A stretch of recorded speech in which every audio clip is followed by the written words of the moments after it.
This is the section about the trapezoidal rule, and the best way to describe the trapezoidal rule is that it is used to find the area of large uneven areas, and these are kind of like areas you find in geography, like fields or lakes or counties, stuff like that.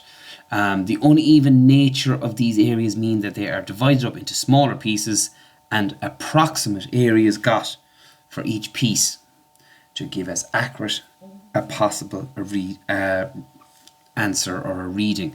And I suppose the basis on it is if one particular reading is slightly above and the next one is slightly below what it should be, the idea is it averages out over the course of it. Okay, so it's based on, as you can see over here, just move the screen over there to the side. It's based on this formula down here. The area is equal to h over 2 a plus b. And let's have a look at this. So a is going to be the first height, as it were. B will be the second one. And h is the distance between them. Now, as you're doing this, h will be a constant throughout. And obviously a and b will be the heights or distances involved. Okay?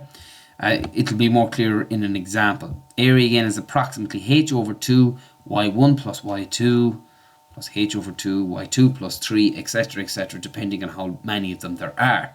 That's the exact formula, and it's commonly simplified to this second one here. The area is approximately equal to h over 2, h being the lengths of each of them, the first height plus the last height plus twice the remaining heights, all added up together. Okay? So this is example 1. An engineer has to estimate the area of this land down here. The land was divided into 9 strips, and each of them is 12 meters in width. 12 meters in width. And the offsets are perpendicular to the baseline. So obviously this here is the baseline. The offsets are the lines going up, those green lines that are going up there. Okay, so the area is given down there as h over 2, the first height plus the last height plus twice all of the remaining heights. Now, the one mistake that people make in the trapezoidal rule is with, believe it or not, the very first height. This one here, 10, is not the first height. The first height is actually there, which there's nothing written there, so it's obviously 0. Okay, the 12 meters over here on the right hand side, that'll be the last one. So 10, 21, 26, 30, 28, 26 and 14. They are all of what's known as the remaining heights. Okay.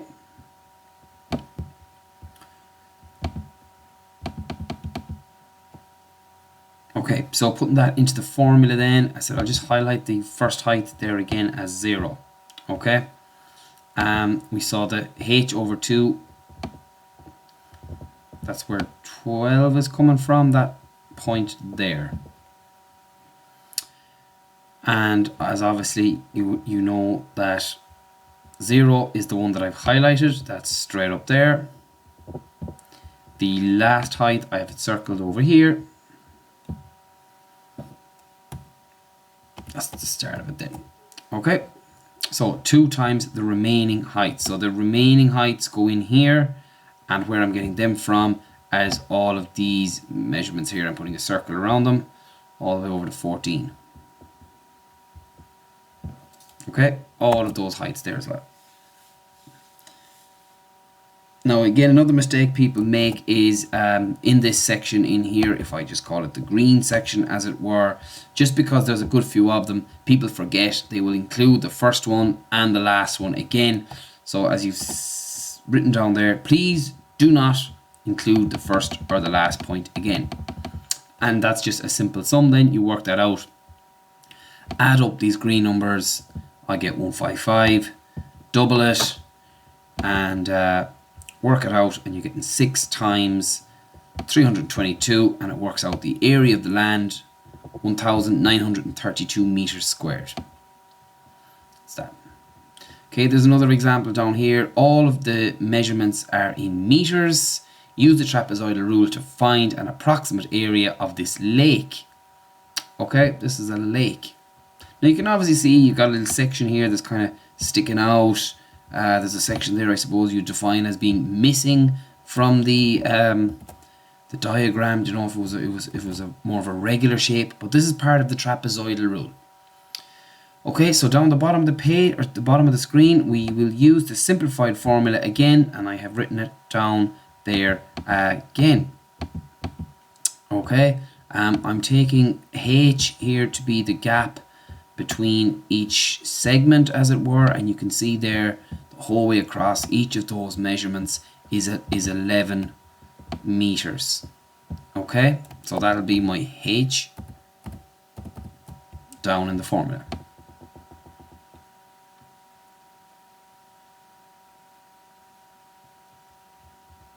Again, I'm going to use this point here, the red dot there, as my first point, which is obviously 0 meters up from this baseline there going across. So 0 is my first point.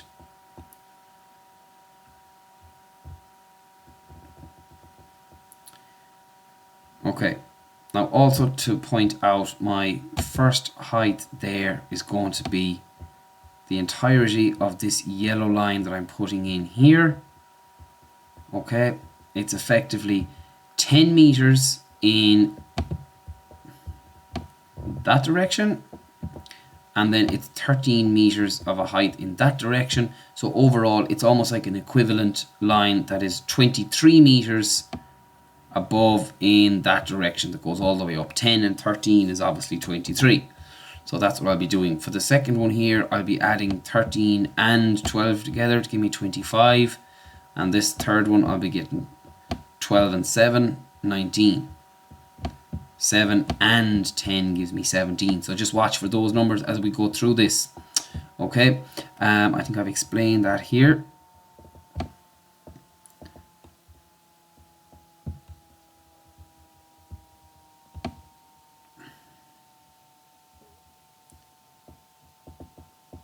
I'm just giving you a chance to see it all there.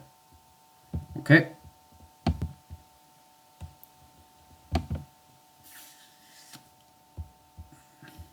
Okay, so we'll go straight down to using the formula down here. So area 11 over 2, I've already said where the 11 comes from. 0, the last one is 17. Remember that was there. 17 is 7 and 10 added together, plus twice the ones in between. So as I said there, 10 and these are 23, 25, and 19. 23, 25, and 19. That's those three there.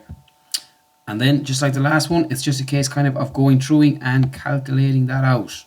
Okay, they add up to give me 67, double that and you get 134, add it to 17 and you get 151.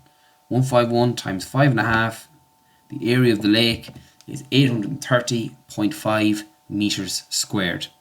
Okay, that's trapezoidal rule, guys. Generally, I'd regard that as fairly straightforward. It's just a formula that needs to be used. The mistakes that people make here is the idea of the first point, like I spoke there, the yellow marks, and then in the second diagram there as well, when you have something that looks like this, to remember that looks like I'm including the 11 as well, which I'm not. I'm obviously just including the heights, those ones there. Add them together, so this measurement here will be 10 and 13 is 23. Okay, good luck with that.